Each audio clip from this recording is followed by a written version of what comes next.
কালকে রাতে যখন আমি আম্মাকে বলতেছিলাম ছাত্র শিবিরের কেন্দ্রীয় সম্মেলন আমাকে দাওয়াত দিয়েছে, মা আমাকে জড়িয়ে ধরে হাউমাউ করে কান্না করে উঠতেছিল, বাবা তোমার যাওয়া দরকার নাই,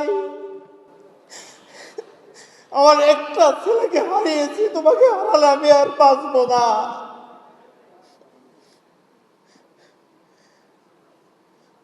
ওসমান হাদি যখন রাজপথে বক্তৃতা দিত, ফ্যাসিস্টদের চোখে চোখ রেখে শাহবাগে দাঁড়িয়ে নারায়ে তাকবীর স্লোগান দিত,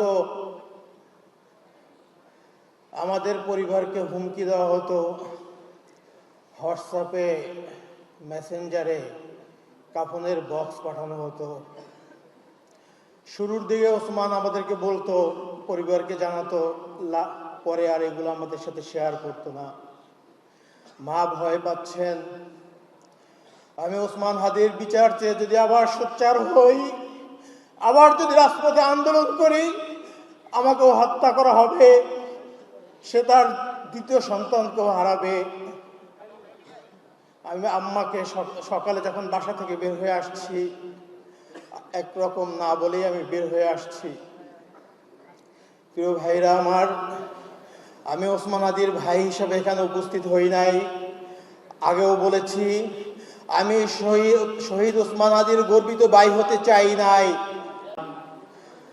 ওসমান হাদি যতদিন বেঁচে ছিলেন, যারা আমাদের ইনকিলাব মঞ্চের কর্মী ছিলেন, এখানে অনেক ভাইরা আছেন যারা আমাদেরকে চিনতেন, প্রত্যেকটা আন্দোলন, সংগ্রাম, মিছিল, মিটিংয়ে আমি তার সাথেই ছিলাম, কিন্তু কখনো সামনে আসার প্রয়োজন মনে করি নাই।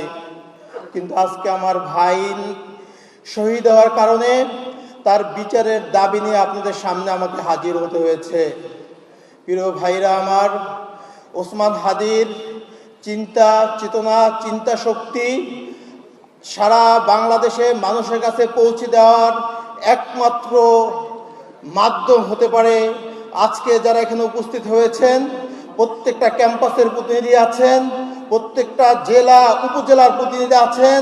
আপনারা আমাকে বলেন, ওসমান হাদির আদর্শকে আপনারা বাংলাদেশের ৫৬,০০০ বর্গ মাইলে পৌঁছে দিবেন। ওসমান হাদি শাহবাগে দাঁড়িয়ে বলছিলেন, এই আল্লাহর জমিনে আমরা কাউকে ভয় পাই না, আমাকে যদি হত্যা করা হয়, আমার পরবর্তী ভাইরা, আমার সন্তানরা এই আন্দোলনকে চালিয়ে নিয়ে যাবে। আধিপত্যবাদের বিরুদ্ধে আমাদের লড়াই চলবে, বাংলাদেশের ইনসাফ প্রতিষ্ঠার জন্য আমাদের লড়াই চলবে, সততার জন্য আমাদের লড়াই চলবে। যতদিন বেঁচে আছি এই আল্লাহর জমিনে সংগ্রাম করে শহীদ হয়ে যাব। প্রিয় ভাইরা আমার, আল্লাহ ওসমান হাদিকে শহীদ করেছেন। কি প্রস্তুতি নিয়েছিলেন আমি জানি না। এক শুক্রবার সকালবেলা সে সকল প্রস্তুতি নিয়ে জুমার নামাজ পড়তে আসছে। জুমার নামাজ পড়ে ফেরার পথে সে গুলিবিদ্ধ হয়েছে। পরবর্তী শুক্রবার রাতে সে শাহাদাত বরণ করেছে সিঙ্গাপুরে।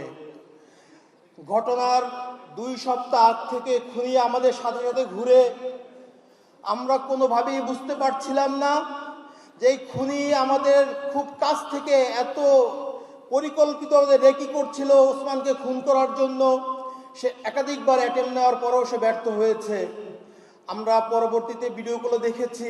কালচারাল সেন্টারের ভিতরে তাকে শ্যুট করতে চেয়েছে, আরেকজন হঠাৎ করে চলে আসার কারণে সে শ্যুট করতে পারে নাই। কিন্তু আল্লাহ তাকে জুমাবার শুক্রবারই কবুল করেছেন, এই জন্য খুনি শুক্রবার তাকে শ্যুট করে সফল হয়েছেন। প্রিয় ভাইরা আমার, আমি আর কাঁদতে চাই না। পরিবারের দিকে তাকিয়ে আমার ছোট বোন ভাইদের আহাজারি আর দেখতে চাই না। আমি আপনাদের কাছে একটাই দাবি জানাতে চাই, ২-৩টা ইস্যুকে সামনে রেখে এই দাবি যদি আপনারা বাস্তবায়ন করতে না পারেন, এই বাংলাদেশের স্বাধীনতা সার্বভৌমত্ব আছে বলে আমরা মনে করি না।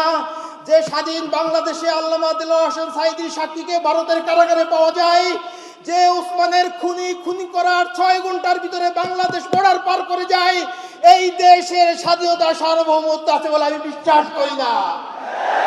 প্রিয় ভাইরা আমার, এই ৫৬,০০০ বর্গ মাইলে আজাদির লড়াই আপনাদেরকে শুরু করতে হবে। এই মুসলিম বঙ্গে মানুষের মুক্তি আসা না পর্যন্ত আপনারা করে ফিরে যাবেন না, আমাকে ওয়াদা করেন। ভাইরা আমার, বিগত 16 বছর ফ্যাসিস্টদের কারণে মানুষের বাক স্বাধীনতা নষ্ট হয়েছে, মানুষের মৌলিক অধিকার নষ্ট হয়েছে, মানুষের জীবনের কোনো নিরাপত্তা নাই। আমরা ঠিক সেই আশঙ্কাই করতেছি, আবার সেই ভয়ের রাজ্যে বসবাস করার দিকে যাচ্ছি। আমাদেরকে মানুষ ভয় দেখাচ্ছে, সামনে নির্বাচন, তোমরা এই খুনের দাবি তুলিও না, এদেশে আবার কোন সরকার ক্ষমতায় আসবে, তারা তোমাদেরকে কথা বলতে দিবে না।